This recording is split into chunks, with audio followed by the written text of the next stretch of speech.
안녕하세요. 가정에서 예배드리는 교우 여러분, 또 여행 중인 우리 교우분들 계시는 곳마다 주님의 위로와 보호가 가득하시기를 바랍니다.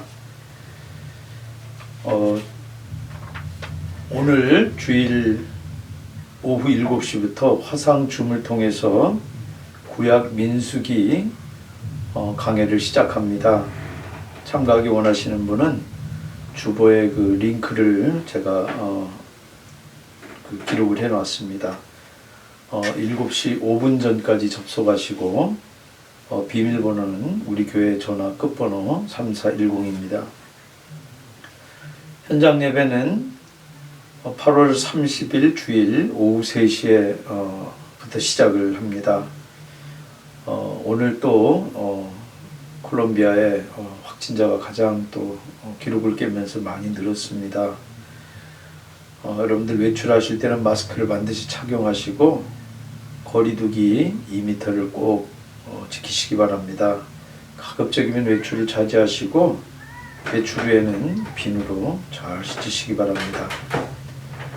예배 영상은 페이스북을 통해서 토요일 자정까지 올려드립니다. 금요일까지 올려드린 주보를 미리 준비해서 가정 예배 활용하시기 바랍니다. 그냥 광고와 설교만 듣지 마시고 우리가 일부 예배 드리는 것처럼 그렇게 예배 순서를 따라서 그렇게 하시기 바랍니다.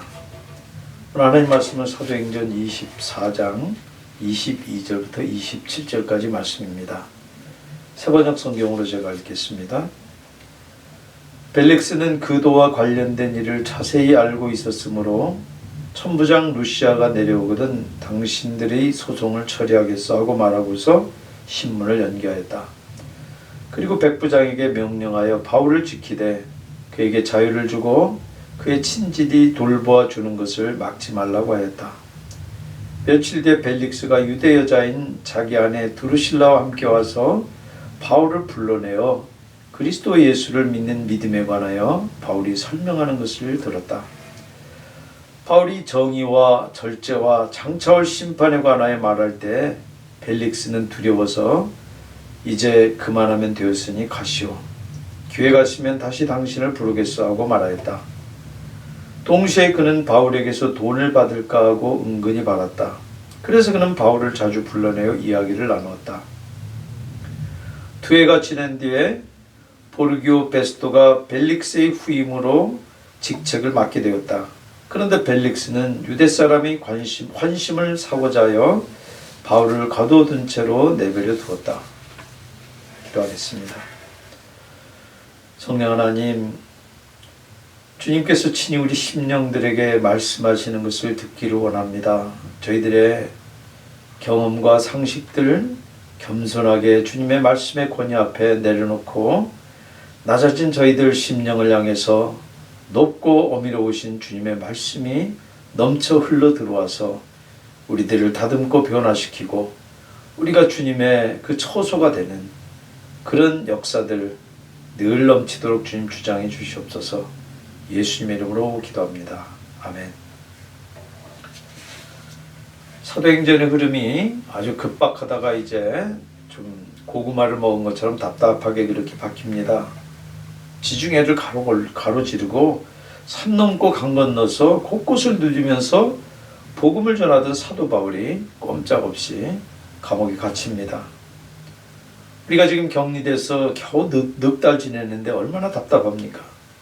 사람도 못 만나고 만나도 마스크 쓰고 멀리서 다툰 사람 만난 것처럼 그렇게 답답하기 짝이 없습니다. 바울이 지금 그럽니다. 여태 얼마나 힘차게 생산적으로 그렇게 사역했습니까? 바나바를 도와서 안디옥 교회를 세우고 세 차례나 아시아와 유럽 여러 도시에 복음을 전해서 수많은 교회를 세우는 그런 눈부신 활약을 펼쳤습니다. 두란노 학당을 세워서 후진들을 양성해서 소아시아에 여러 교회 지도자가 배출되고 그 바쁜 와중에도 수많은 편지를 곳곳에 보냅니다.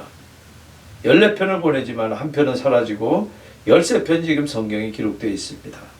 하나같이 탁월한 그런 가르침의 글들입니다. 그러던 바울이 지금 꼼짝없이 갇힙니다. 비록 23절에 자유를 주고 그의 친지들이 돌봐주는 것을 막지 말라고 했지만은 가택연금입니다. 홀홀 날던 새가 날개가 꺾인 것 같습니다.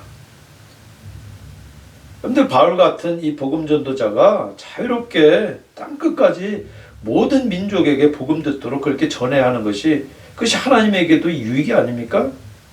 그리고 하나님 나라를 위해서도 그게 정당하지 않겠습니까? 근데 감옥에 갇혀 있는 게 무슨 유익이 있겠습니까? 그게 낭비 아닐까요? 여러분들, 우리는 주님의 섭리를 알 수 없습니다. 그러니까 분명히 거기에는 주님의 섭리가 있습니다. 그것을 믿고 바울은 지금 인내합니다. 물론 로마 황제 앞에 가서도 복음을 전하도록 대기하는 그런 시간이긴 하지만은 답답하고 안타까운 그런 시간인 것은 분명합니다. 그런데 그보다 더 답답하고 안타까운 일이 있습니다. 댄 피아트라는 사람이 전도하기 위해서 어느 사업가를 만나고 있었습니다. 사무실에서 만나기로 시간 약속이 돼서 찾아갔는데 그 사업가가 예수 그리스도에 대한 복음에 아주 내가 흥미를 느낍니다. 그런데 지금 급하게 600만 불 사업 계약을 위해서 두 사람을 내가 지금 만나야 됩니다. 죄송하지만 오늘 밤에 전화 드릴 테니까 그때 얘기하십시다. 그리고 돌려보냈습니다. 밤중까지 기다려도 전화가 없었는데 이튿날 아침에 조간신문을 읽다가 대니 깜짝 놀랐습니다. 그 사업가의 사망 부고가 신문에 뜬 것입니다. 너무 놀라서 병원에 급히 달려갔는데 그 응급실 직원이 댄에게 간밤에 그 사업가가 숨이 넘어가면서 내가 왜 그걸 못했을까? 왜 그걸 못했을까? 그 말을 되풀이하다가 죽었다는 말을 전해줬습니다. 오늘 본문에 바로 그 사업과 비슷한 그런 안타까고 답답한 그런 사람이 나옵니다.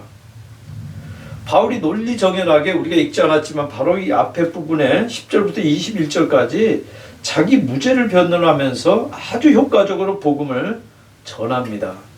그것을 직접 들은 총독 벨릭스와 유대인 아내 드루실라가 바로 그런 안타까운 사람입니다. 로마법은 고소자가 고소하는 내용을 증거나 증인을 통해서 입증해야지만 고소와 재판이 성립이 됩니다. 현대법도 마찬가지입니다. 유대인들이 지금 이 변호사 더둘로를 세워서 바울을 고소한 제목이 세 가지입니다. 첫째, 바울이 선동했다. 둘째, 바울은 나사렛 땅 두목으로 불법 단체를 구성했다. 셋째, 성전을 더럽혔다. 각각 그 고소가 성립되기 위해서는 최초 고소자가 증인을 데려와서 바울이 언제 어디서 어떻게 선동했고 어떤 범죄단체를 구성했고 언제 어디서 어떻게 누가 성전을 더럽혔는지를 입증해야지만 각각 고소가 성립이 되고 재판을 계속할 수 있습니다. 그런데 최초 고소자도 없고 증인도 증거도 하나 없는 이상한 재판이 지금 로마 법정에서 진행되고 있는 것입니다. 거기에 비해서 피고인 이 바울은 법정 변호인도 없이 명쾌하게 자기를 변호합니다. 조목조목 고소가 어떻게 잘못됐는지 밝히면서 무죄를 입증합니다. 그래서 이 무죄가 입증된 것을 뒤집지 못하면 석방시키는 것이 로마법 절차입니다. 근데 정작 로마의 재판관인 이 벨릭스가 법에 따라서 공정하게 재판하기보다는 정치적으로 경제적으로 절차를 왜곡시킵니다. 그래서 자기 이해에 따라서 법을 어깁니다. 예수님을 십자가에 못 박았던 본디오 빌라도도 그 총독도 똑같은 짓을 했어요. 그런 의미에서 정작 사회 불안과 소요를 일으키는 자는 이 로마 총독들이에요. 그런데 피고는 무죄인데 유죄인 재판장이 판결한답시고 폼잡는 일이 세상 법정에서 얼마나 자주 일어납니까?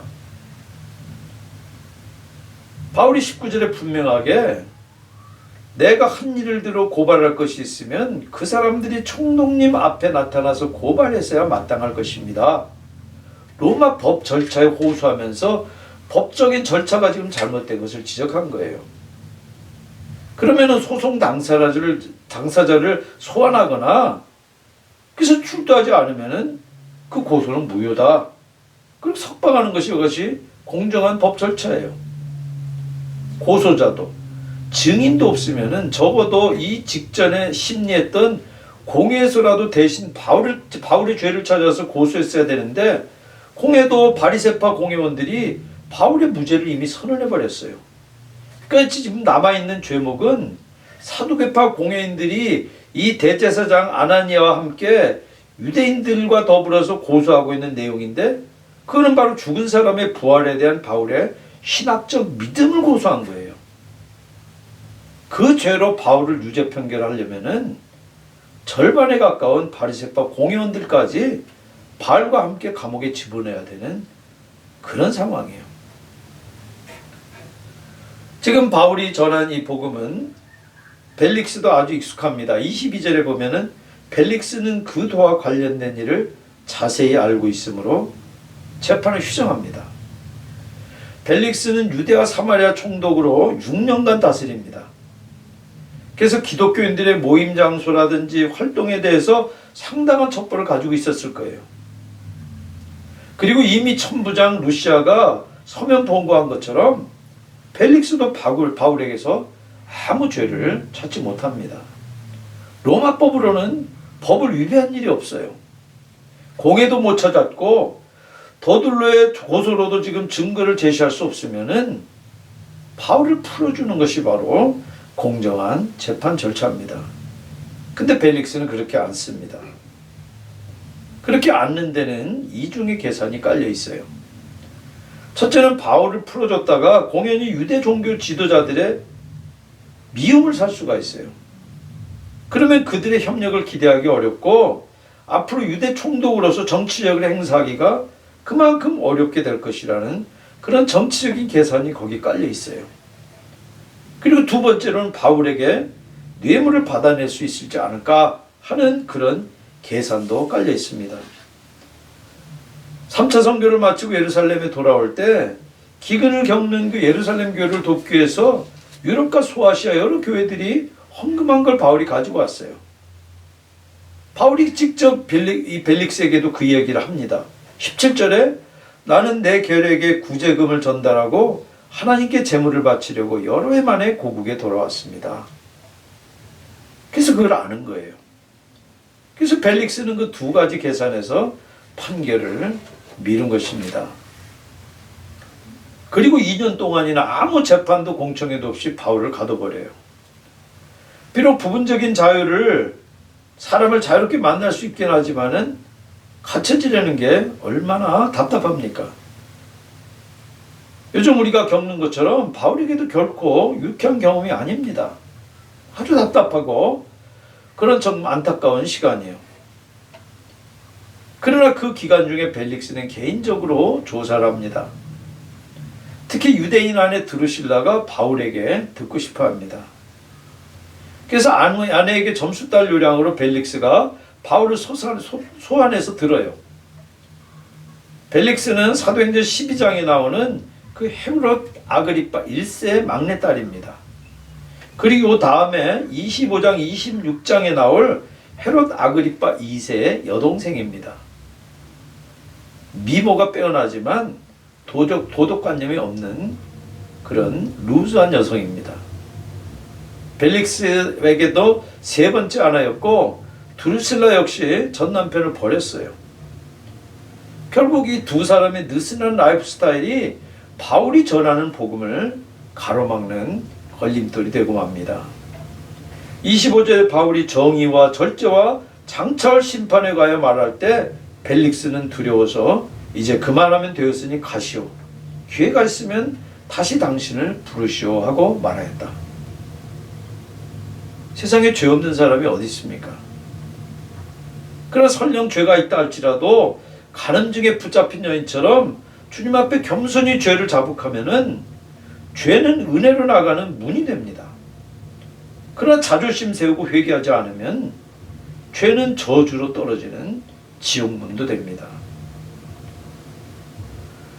바울은 부부가 이미 잘 아는 그런 역사적인 사실, 예수 그리스도께서 구약 선지자들의 예언대로 오셨고 의인을 위해서 온 것이 아니라 바로 죄인들, 이 벨릭스와 두루실라 같은 죄인들을 위해서 그 죄를 대신 지시기 위해서 십자가에 위해서 죽으신 그 복음을 그들의 정황에, 그들의 맥락에 맞춰서 전했을 것이 분명합니다.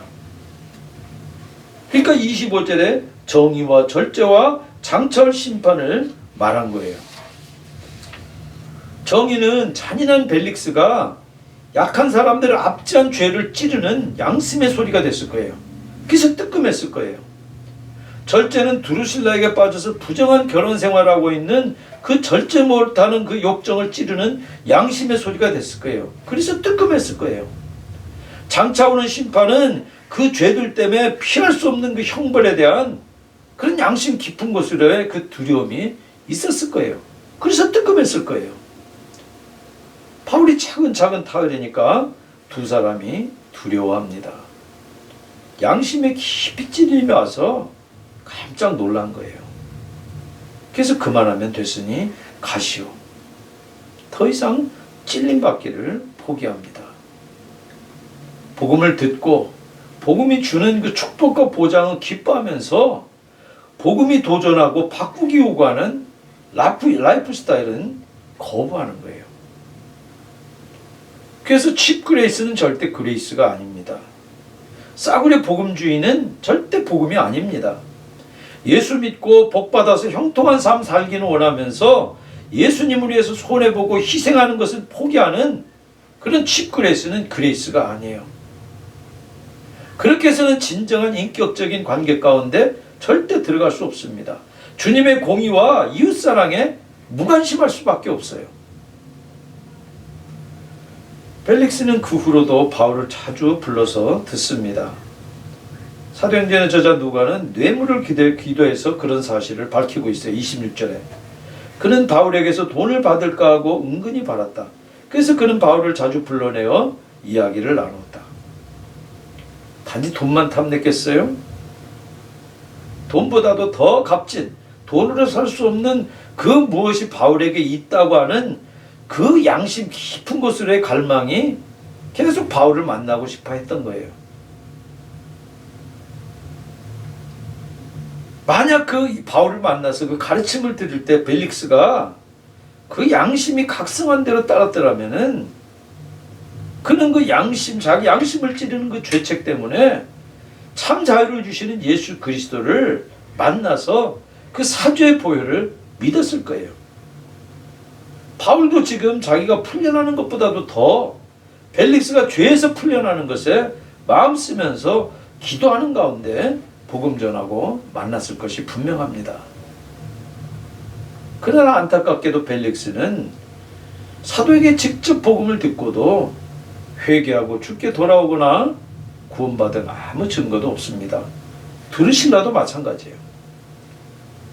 반대로 베스도가 후임 총독으로 올 때까지 바울을 가둬둬서 유대인들의 환심을 삽니다. 결과적으로 당시 로마법이 허용하고 있는 미결수 최장 구속기간이 2년인데 그 기간 훌쩍 넘겨서 로마 실정법까지 위반합니다. 돈과 명예를 탐내느라고 안타깝고 답답하게도 가장 가까이 진리를 두고도 진리를 발견하지 못한 정말 답답하고 안타까운 어리석이 짝이 없는 그런 사람이 되고 맙니다. 근데 바울이 갇혀 있는 것보다 그게 더 답답하고 안타까운 일입니다.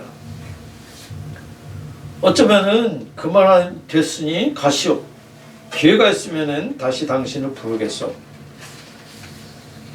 바울에게서 듣는 걸 미루면서 벨릭스나 드루실라는 자기들에게 또 기회가 올 줄로 알았을 겁니다. 그러나 그 사이 다시 양심은 무뎌지고 세월은 쏜살같이 흘러 총독의 임기도 끝납니다. 그래서 끌려가듯이 가이사랴를 떠납니다. 교회사가 요세푸스는 가이사랴에서 유대인들과 사마리아인들 사이에 분쟁이 일어났을 때 벨릭스가 너무 무자비하게 진압해버려서 민심이 흉흉해지니까 로마로 소환당해서 결국 추근당하고 파면돼서 역사에서 사라진다고 그렇게 기록을 합니다.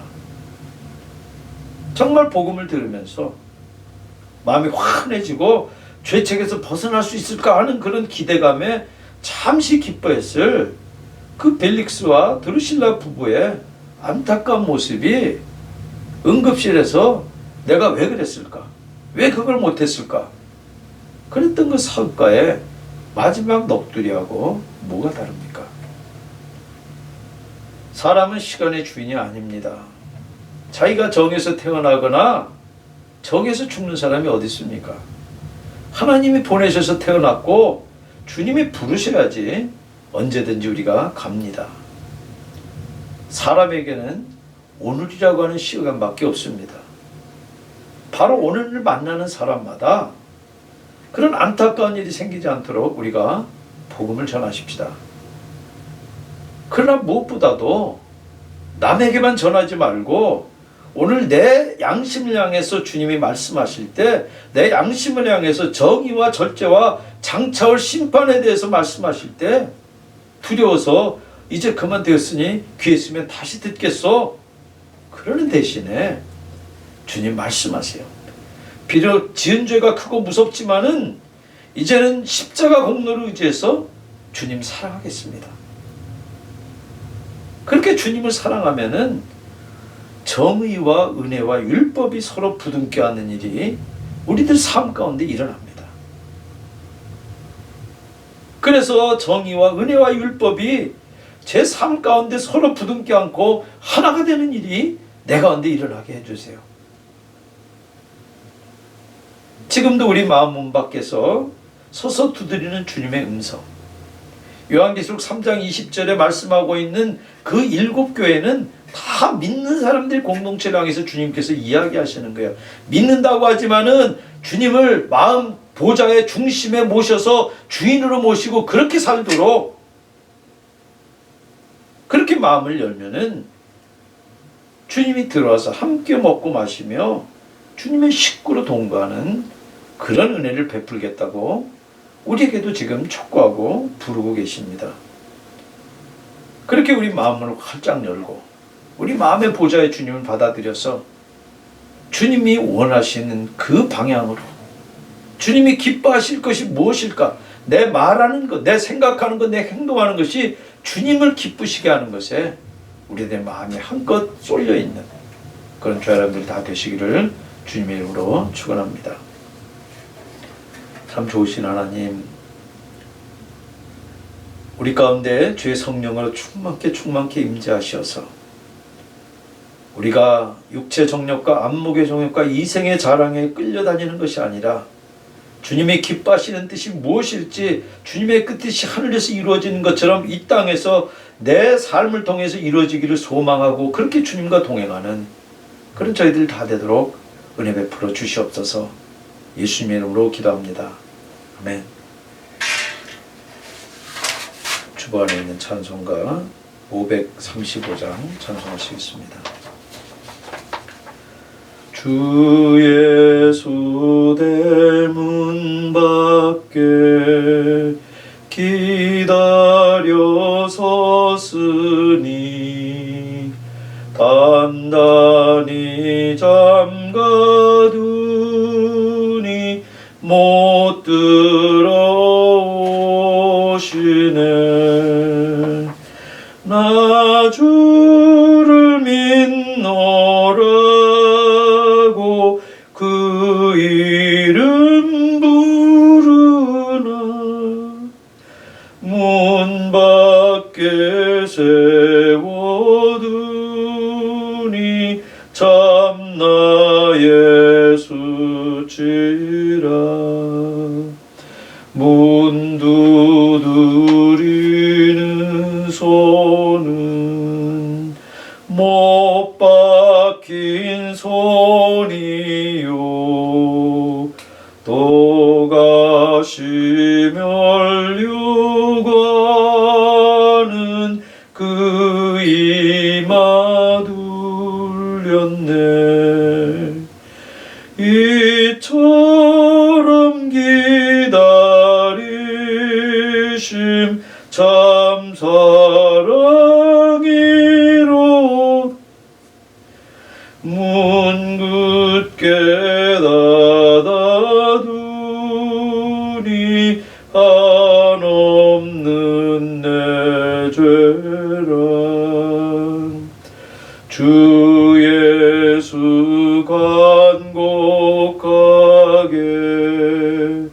권하는 말씀이 내 죄로 죽은 나를 너박대할 소냐 나 죄를 회개하고 곤문을 엽니다. 드셔서 좌정하사 떠나지 마소서. 아멘. 우리의 왕이신 우리 주 예수 그리스도의 은혜와 그 아들을 우리의 아끼지 않고 내어놓으신 하늘아버지의 측량할 수 없는 사랑과 성령의 위로 교통 충만하심이 주의 백성들과 구도자들과 우리 선교사님들의 사역지와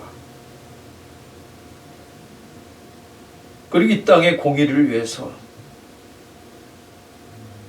최전방에서 그리스도의 이름으로 수고하고 애쓰는 모든 주의 백성들, 그들 하나님 나라에서 애쓰는 그 모든 사람들 머리 위에 지금부터 영원히 함께 하시기를 축원합니다. 아멘.